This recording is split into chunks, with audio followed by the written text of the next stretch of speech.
Oh yeah. Rust is a few years old. It's like a mix between Haskell and C++. Okay. I started the recording. That's okay with everybody. Oh yeah. The recording's going to catch me starting to get slowly caffeinated. I'm curious. I know Jim has talked about getting an instance of Rolang onto Rust. What are the advantages of Rust over other software languages? Any thoughts on that, Jay or Jim? Yeah, I mean, Rust is to me it seems like one of the best like general purpose languages. Like people aren't yet willing to just write, everyday applications in Haskell. Like the support is not there with the ecosystem, and also, we still question whether functional programming can really take us as far as like optimizing on hardware, things like that. Mm-hmm. So Rust does not have garbage collection, but it also doesn't require the user to manage memory. That's the beautiful thing about it.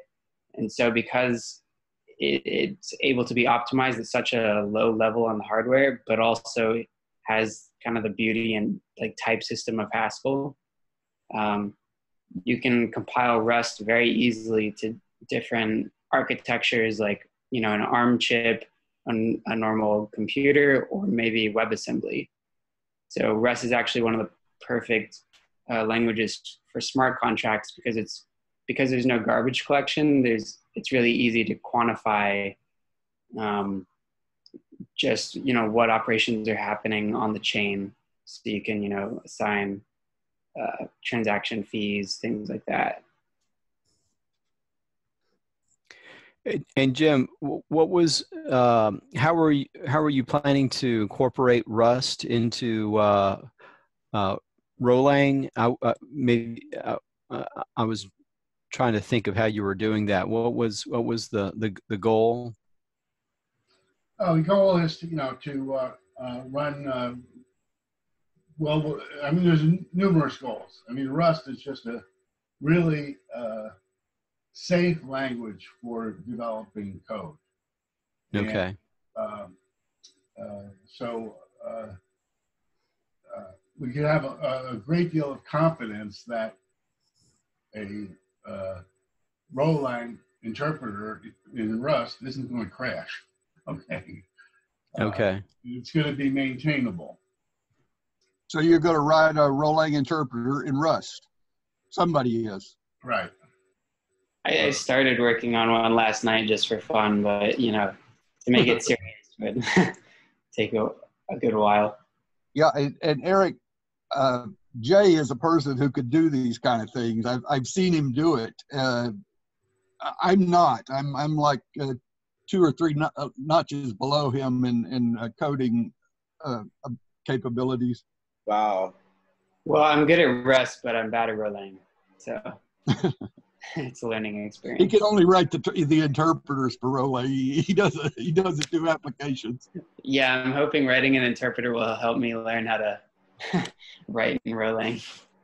And Jay, maybe you can help me better understand what it means to have a Rolang interpreter in Rust.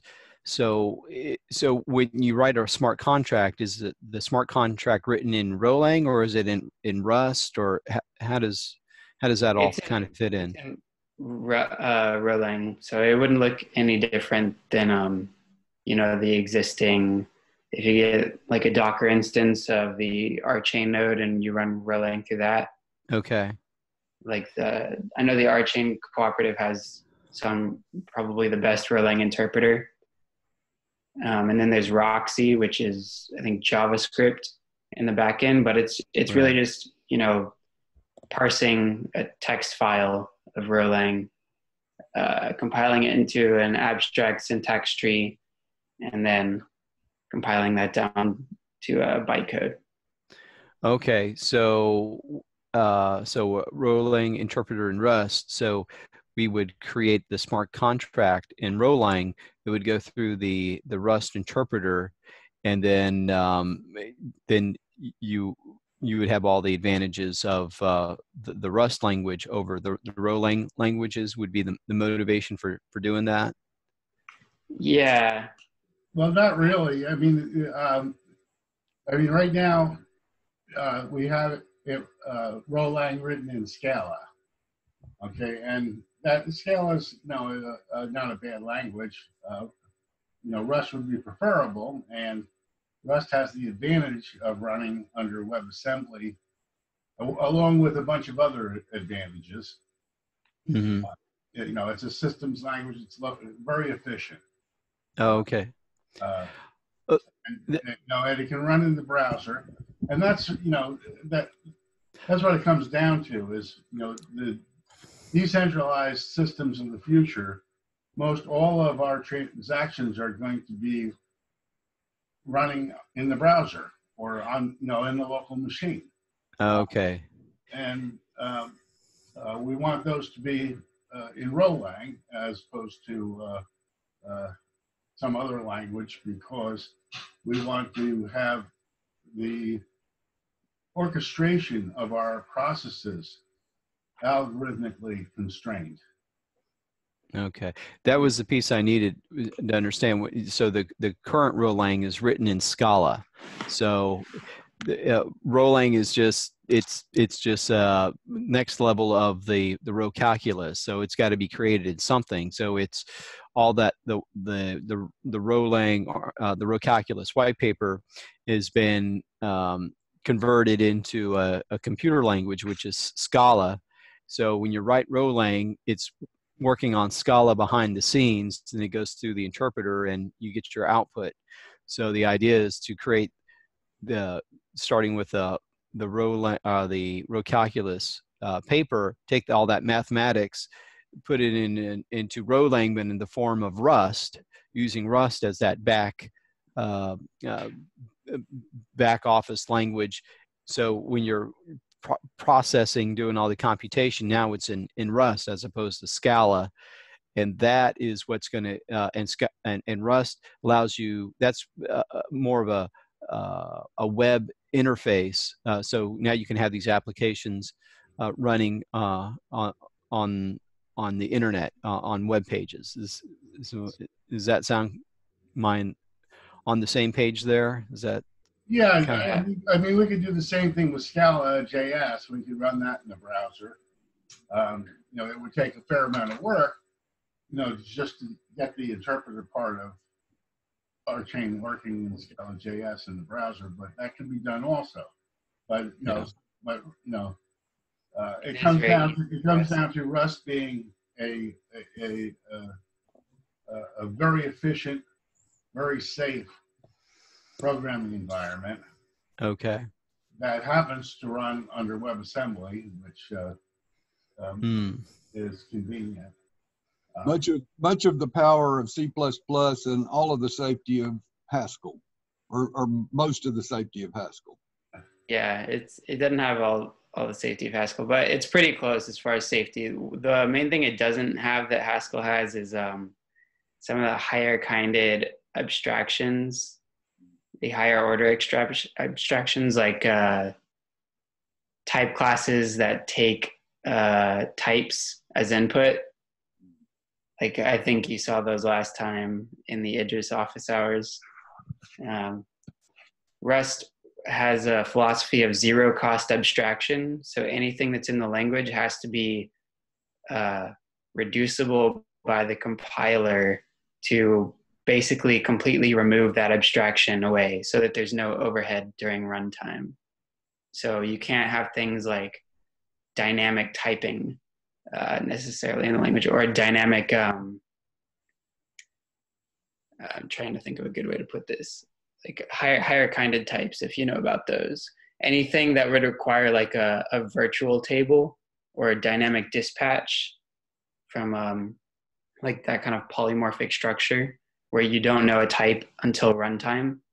Gotcha. A type needs to be known at compile time.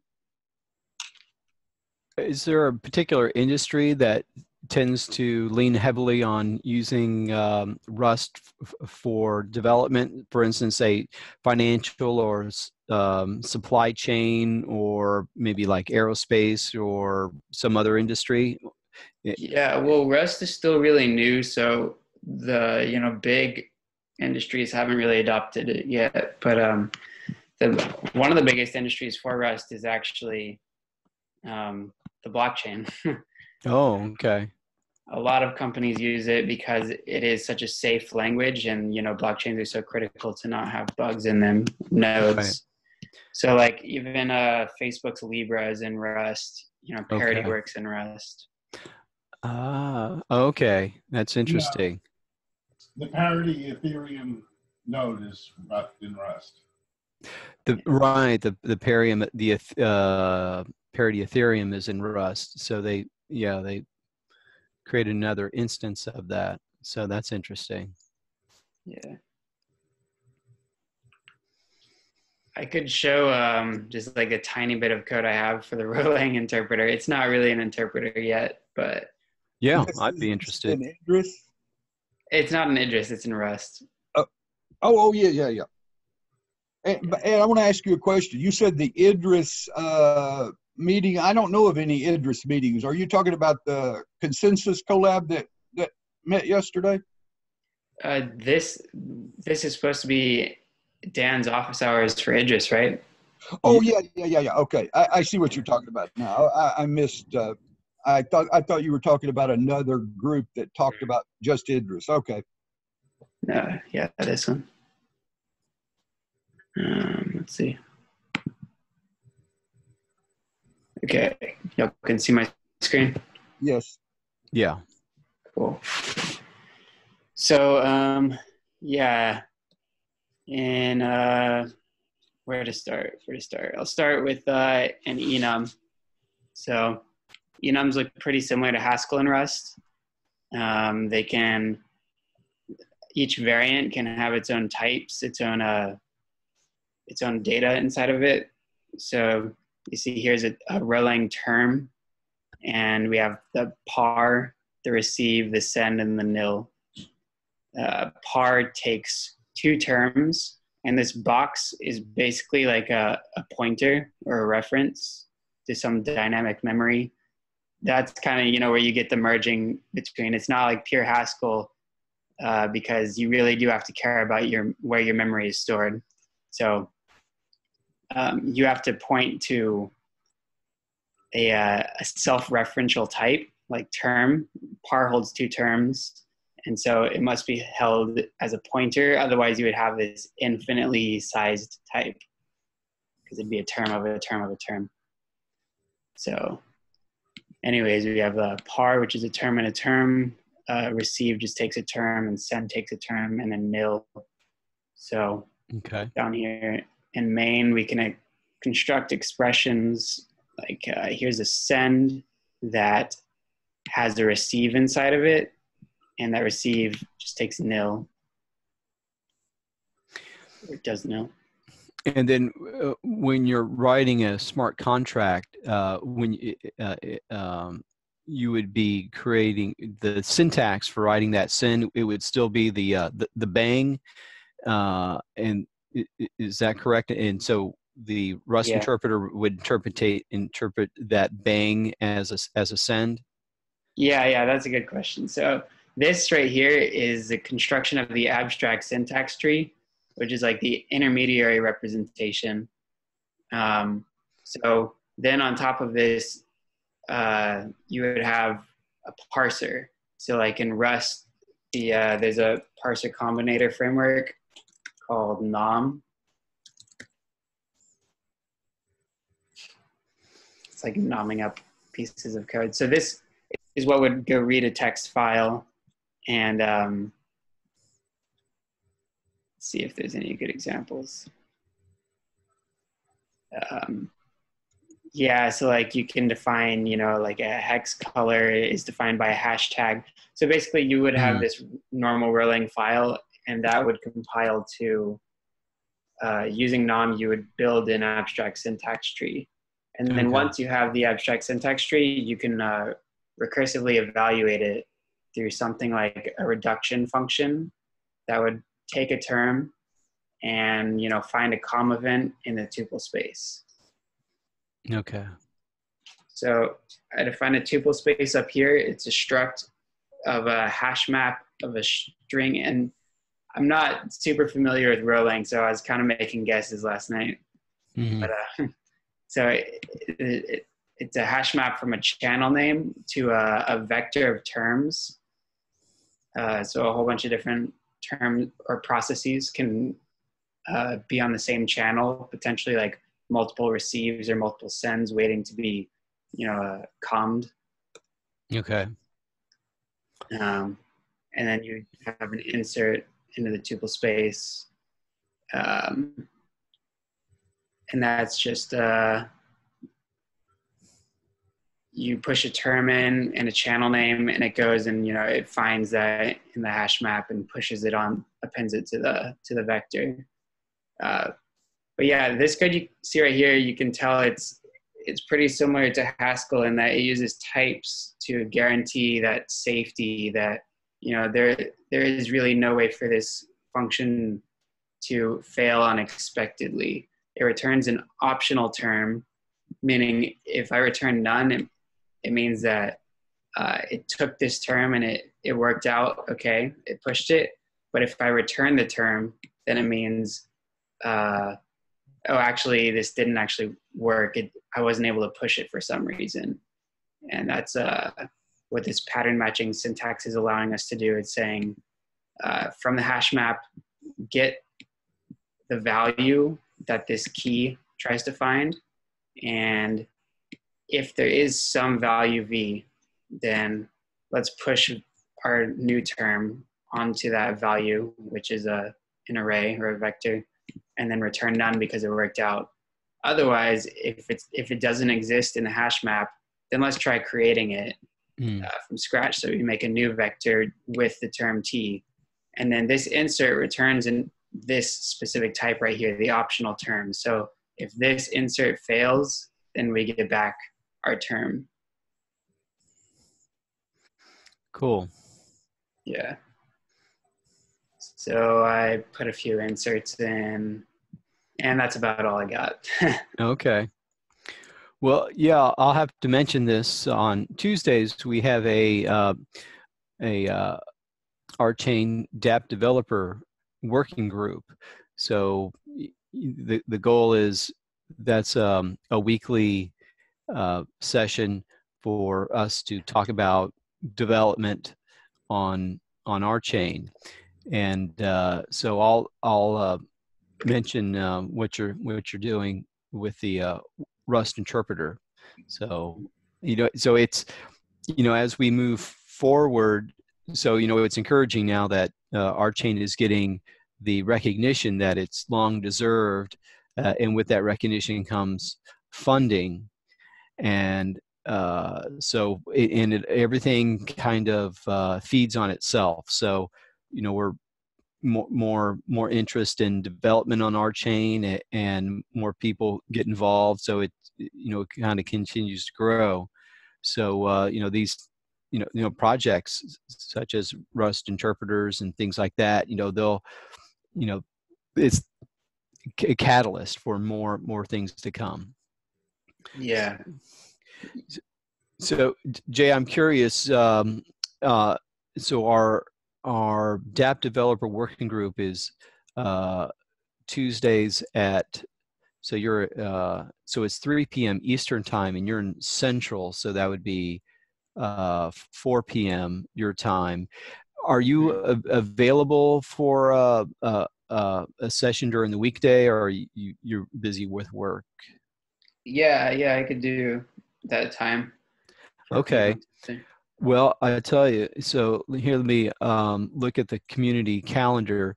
So Jim, if you get a chance, or perhaps you could do it now. So we have one member in the dApp developer group who's in Russia, and he's 7 time zones ahead. So at our regular time of 4 p.m., it's 11 in Russia. So Jim, could you update the RChain? Already done. for some reason, so here, I'm looking at the Archain Community calendar for New York, and it still shows 4 p.m. Let me show you what I'm looking at here. You can tell me what I'm doing wrong. Let me put it in the chat. You're probably looking at this week. This week it was at 4 o'clock. Oh, duh. It's thank you. Yeah, okay, but in any case, I did post in the calendar for anyone who wants to look at it. Yes, so next week. Thank you, Jim. I appreciate you doing that.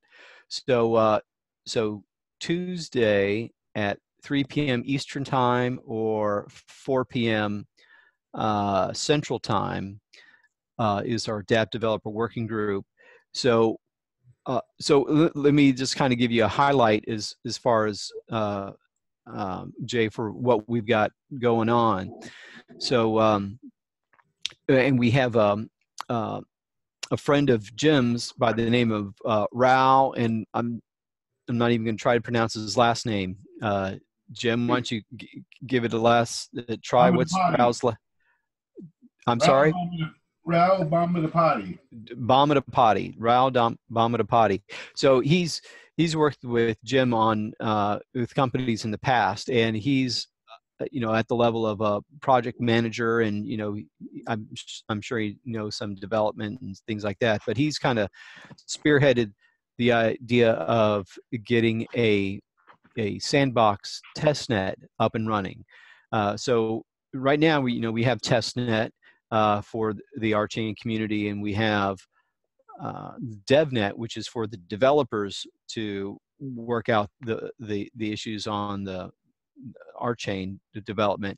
But there needs to be something for the Archain DApp developer working group.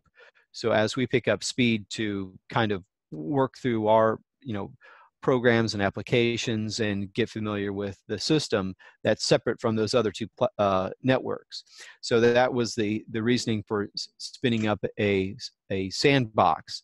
So we've had a couple calls with the dev group already. So they're actively working on building that infrastructure.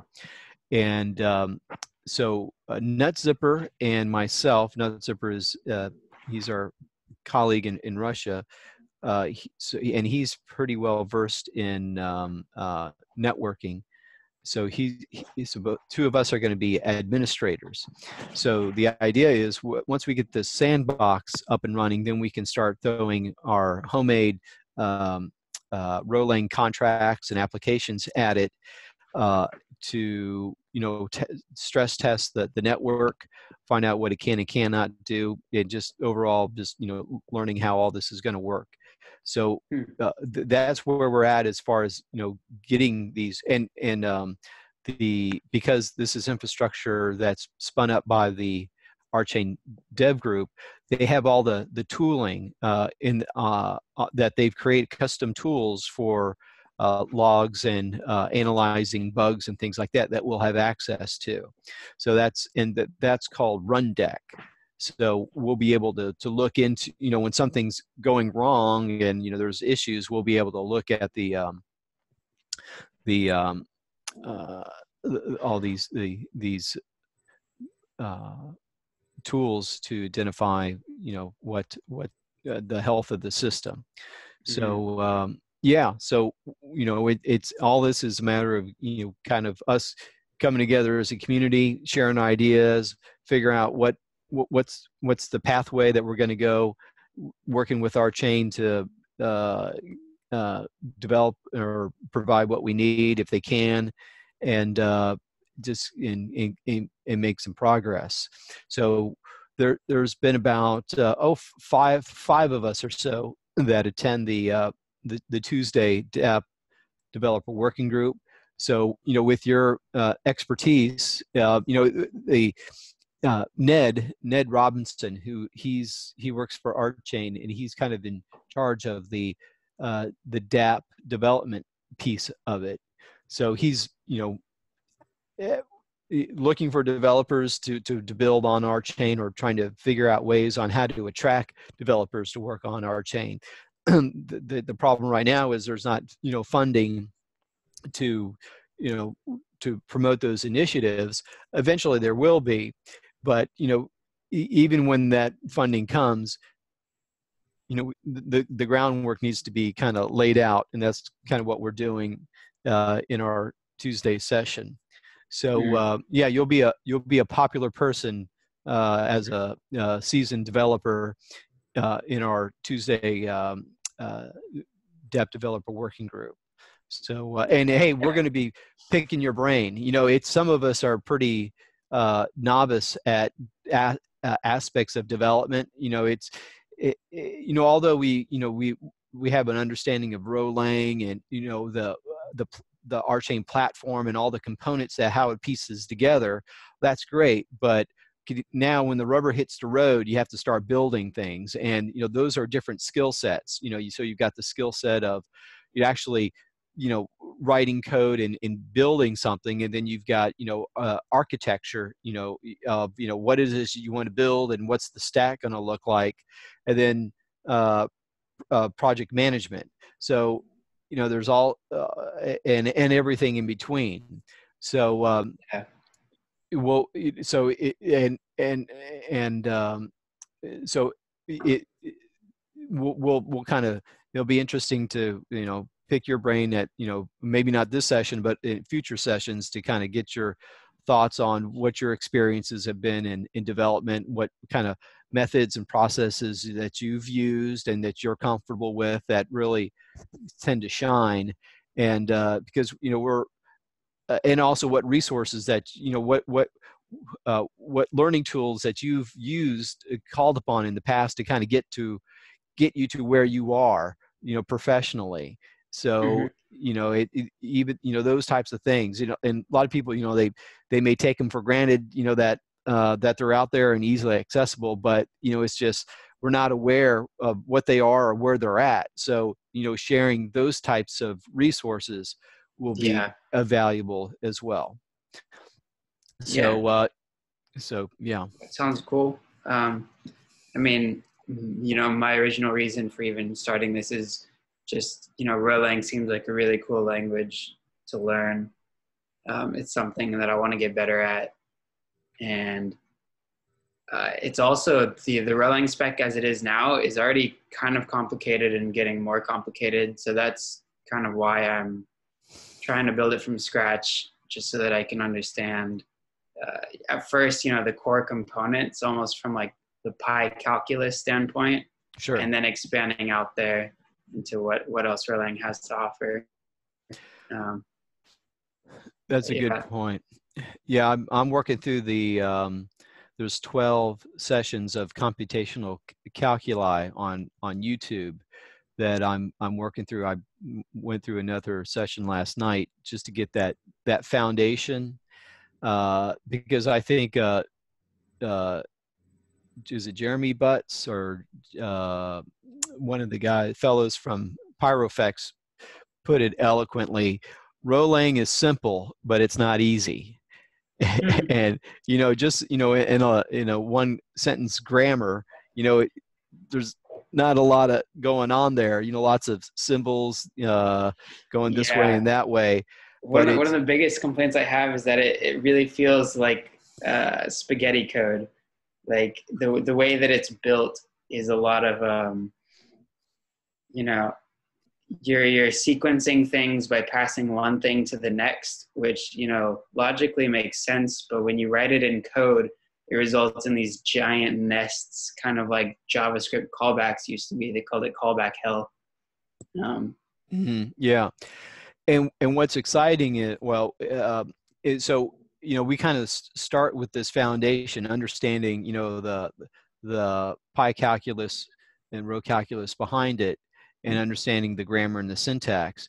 But what's going to happen after the launch of mainnet, as we move to Venus, is Rolang 1.1, some of the new updates, which is going to be this consolidation of some of this, of all these reductions, of all the grammar. So you're going to take, something that was, a whole line of code or 2 lines of code, and then all of a sudden it gets compacted about, a quarter of the length, and you go, wow, it does the same thing.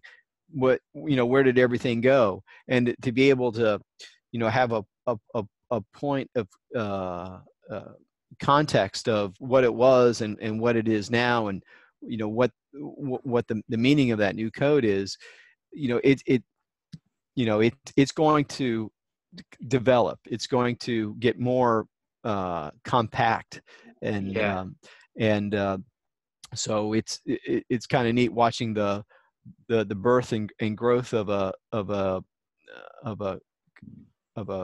protocol like this. Yeah, I'm sure. I hear that they're just working on like crazy things with behavioral types. I heard they're wanting to even have Erlang, eventually have most of the features that it just does. It's like dependent types. It's like being on a rocket ship. You've got this is kind of, we talked about Apollo 11 the past couple of days, but I mean, I feel like I'm on a rocket ship in one of the seats, and we're getting ready to blast off, and there's all this fuel on board, and I sit in on the Casper stand-ups on Monday, and Greg, he's been, he's a mathematician, but he's been thinking about this stuff for 35 years. And, when he says, I've got 10 years worth of ideas to build this thing out, and then you listen to the RCAS, and you talk about, like when you said, Erlang, so behavioral types, getting those behavioral types to where you can not have issues like what Ethereum had with the DAO contracts, behavioral types. And then you have getting it, these constraints of or having to be able to do what Idris does, right? And then a couple, a week or two back was Toggle, having not only can Erlang be for creating smart contracts, it's actually a very robust for being a like a SQL server for database query. It's a database query language, and you're like, wow. So it's like all this stuff is coming, and it's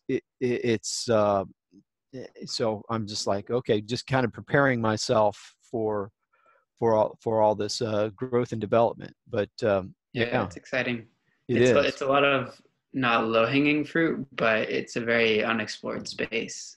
So it seems very available, Sure, and then the new, so a lot of the components of RChain have been components that have been tested over a decade or two. But the new piece is the consensus, the correct by construction consensus, which is kind of a new component. So they're working through the mechanics of that, and that keeps getting better and better. So certainly, but it's reassuring to know that all of these components that are being pulled together have been kind of worked through and worked out in other applications. I think with Greg, it was the BizTalk when he was with his work with Microsoft, is where a lot of the RChain components were, or the architecture had been kind of thought out and tested. So it's kind of pulling this into RChain, but it's some of it's the fact that it's been around for a decade or two, it gives you that reassurance that it's all gonna work. Yeah, definitely.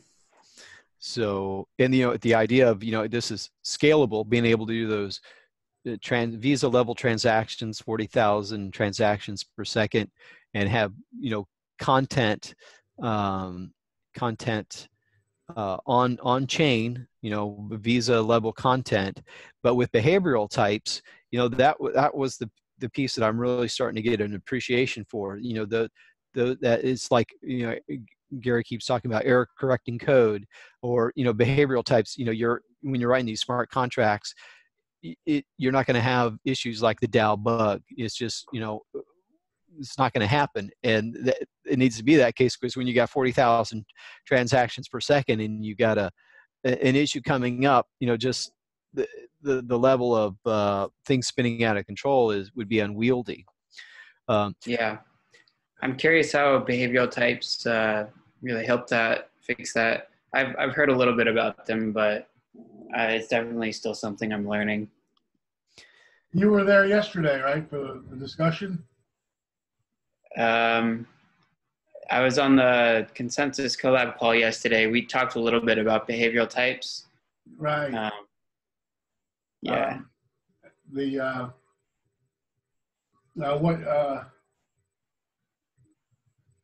No, I get, I thought we did a pretty good job of covering the bases on You did, Jim. what the behavioral types are, which is really, where I think the confusion comes in is when we think about the idea that, on the one hand, typing is compile time, it's static.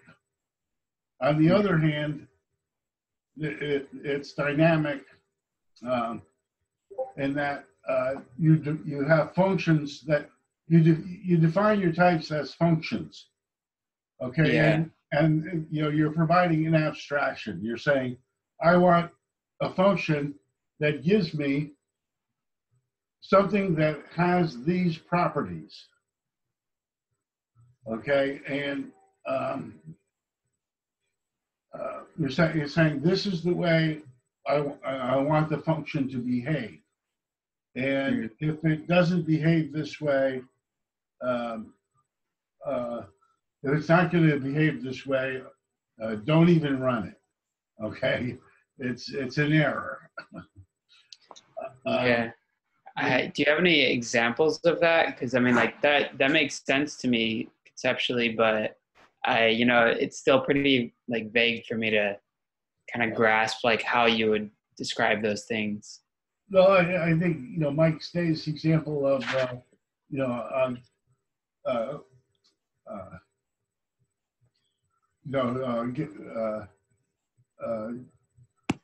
this takes a list and returns a list that meets the criteria that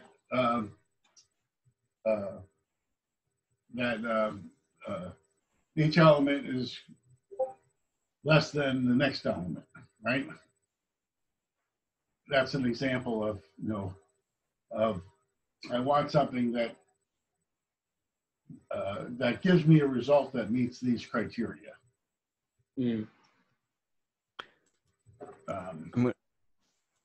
I've got a link to the video. It's the Ladle algorithm, 10 type theory. So here, let me put this in the chat here. Let me put the title. Yeah, that's so. Okay, this one talks about behavioral types. Yeah, so so behavioral types is also commonly referred to as the Ladle algorithm. So they're kind of used interchangeably. Okay. Yeah, I've seen this talk for a while. It's been recommended to me a lot. I haven't gotten around to it, but I definitely will now. Yeah, and I'm kind of operate that way too. Once I got something on my mind, and then I'm getting recommendations from 3 or 4 points. Say, hey, look at this video, or look at this paper, or this topic, and it come from those 3 or 4 points. I'm like, okay, I think I should. That's the motivation for me sometimes. Yeah. Yeah, and it really helps. We're all sharing a common goal, and so these pointers become a lot more valuable coming from the group that we're in. Yeah. Yeah, absolutely. Yeah, that's the value of being in this kind of group. And another thing that I'm working towards are, I mentioned earlier that the 12 videos on computational calculi. So I just posted. Here's a link to the. Somebody created a YouTube set, so that's a link to the first introduction to computational calculi 01. But on that same page is the set of, well, it's the whole set of 12. Gotcha. So yeah. So I've gone through the first 3 of them. Okay. But yeah, they get complicated. I definitely want to get back into them, but they do take a lot of time, because it's not just the hour, it's processing everything that was said, that it takes at least another 5. Yeah.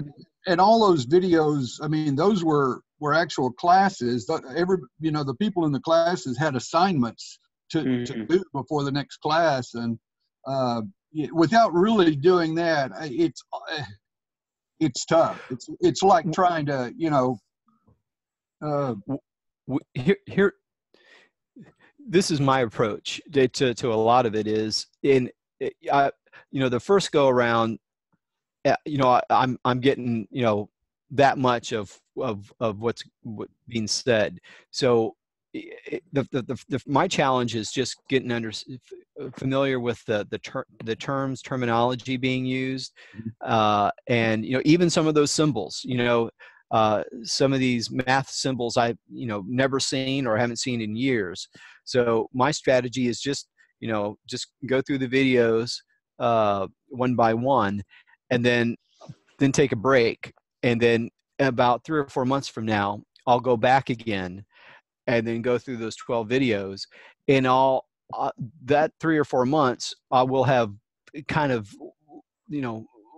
learned some new stuff, which when I go back and watch videos, it'll make I'll be receiving it a different way. Mm-hmm. So I figure it's after a year. I'm just from all these types of sessions and things. I'll go back and watch the video in a year from now, and then I'll have some of those aha moments. So it's. It's like a graduate course in computer theory is what it is. Yeah, it's and all this stuff, and that's part of what makes it so value packed is you're not going to learn this stuff in a weekend session, knowing that this is stuff that's going to take a year, and with the new stuff coming out. This is, multi-year of understanding and working with it. But but that just speaks to the fact that, hey, I think the industry, the world of society is ready for the next generation of computation. What's it going to be? Here, blockchain has come onto the scene, and you've got proof of work with Bitcoin. It's all the rage, but it has its limitations. And peeking out from behind is proof of stake with all of its capabilities. And if the one platform that can shine that says we can actually do this and do it efficiently, that's going to change the landscape.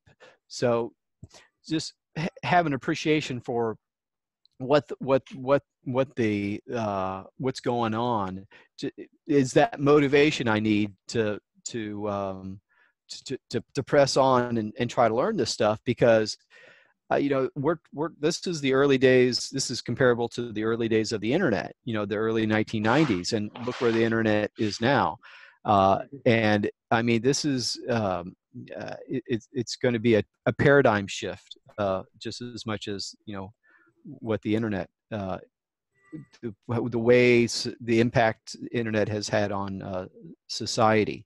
So, I certainly hope you're right, because I'm definitely sick of looking at C code.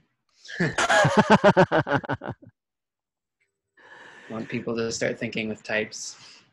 Well, cool. It's so much better. I dreaded it for years and fought it and told myself I understood types, but until I got in there and started playing, actually it was Rolang, but it was learning Rolang helped me now go back to something like Haskell and start to make sense out of it. Yeah.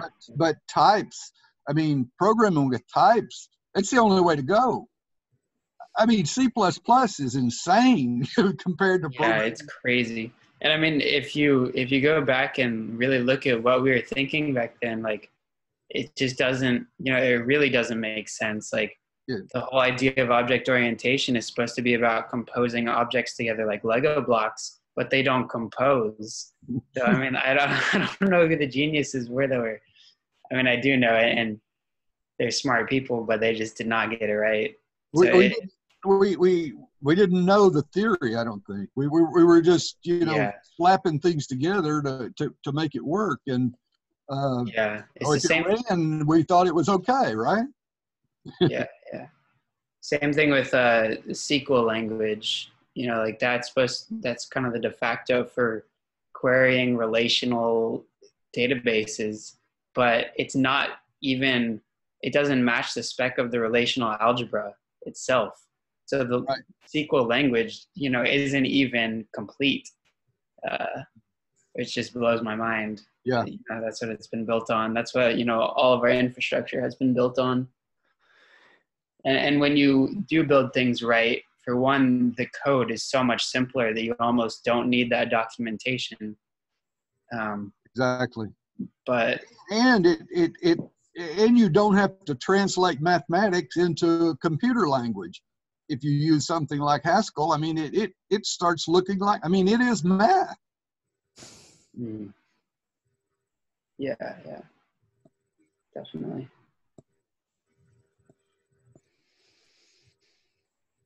Okay, well, I'm going to head out. It's good to talk to you guys.